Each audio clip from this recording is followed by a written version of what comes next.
Saksampunipun kita ngrepekaken kidung pasamuan Jawi kala wau. Sumangga pangibadah mirunggan saben dinten Jemuah Adiyuswa ing Jemuah Kliwon 17 Juli 2026 kita lampahi ing manah kita nggadahi pengaken.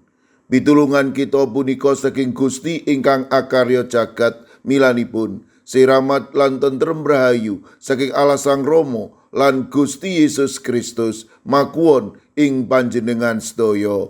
Amin. Para adiyuswa, jejer ingkang kita rembak kauji didi katilaraken. Kauji didi katilaraken.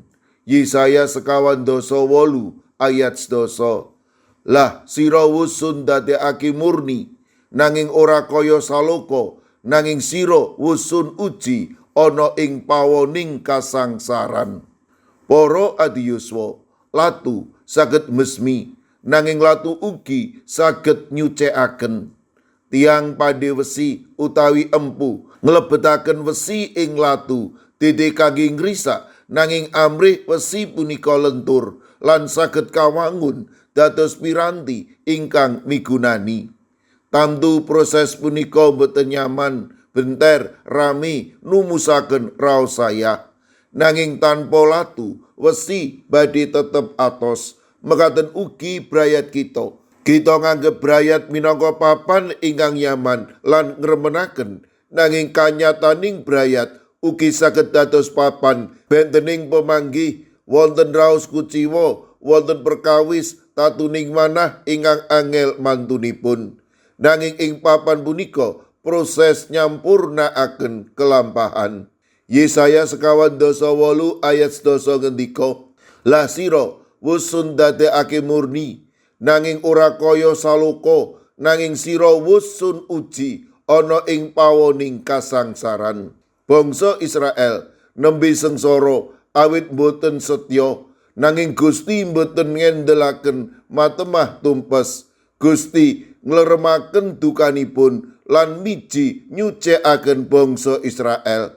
Nyucèkaken punika ngemu teges Gusti mboten nglukru dhateng bangsa Israel senadyan tansah sulaya kalian Gusti lan gagal netepi kasetyanipun. Latu ingkang mulat-mulat minangka cara Gusti ngetingalaken sinten ta bangsa Israel.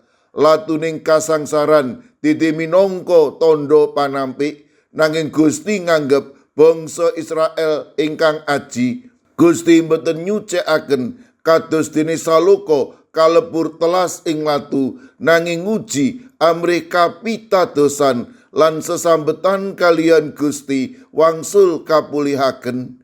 Ing suwalikipun panasing latu sengsara wonten ancas ingkang endah, inggih punika ndadosaken bangsa Israel setya lan mangertosi kersanipun Gusti. Para adiyuswa, pangandikanipun Gusti dinten punika mitulungi kita ningali brayat kanthi kacamataning kapitadosan. Boten wonten brayat ingkang sempurna, awit sedaya saking manungsa ingkang boten sampurna. Ingkang wonten brayat ingkang nembe kasucèkaken ing latu katresnanipun Gusti. Konflik bentening pemanggih, pitembungan ingkang nyelkit dadi pratandha gagaling brayat, nanging wedal kangge ngrembakakaken katresnan sareh lan pangapunten. Wulan bebrayatan kepingin bikak diri kita amrih kawangun dening Gusti senadyan margi rumpil lan ing ngriku Gusti rawuh. Sumangga kita setya mlampah sesarengan kalian Gusti, matemah latunipun Gusti numusaken brayat ingkang sangsaya sae andhap asor mulyakaken asmanipun Gusti.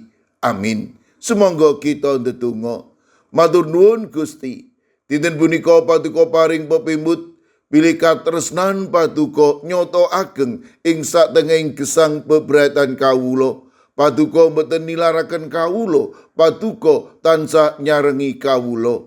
Kawula pasrahaken para adiyuswa ing pundiya papan, monggo paduka ingkang reksa paduka ingkang mitulungi langkung-langkung para adiyuswa ingkang wedal sak mangke nembe nandhang sakit. Kawula pitados menawi paduka badhe maringi wetahing kesarasan peparing paduka.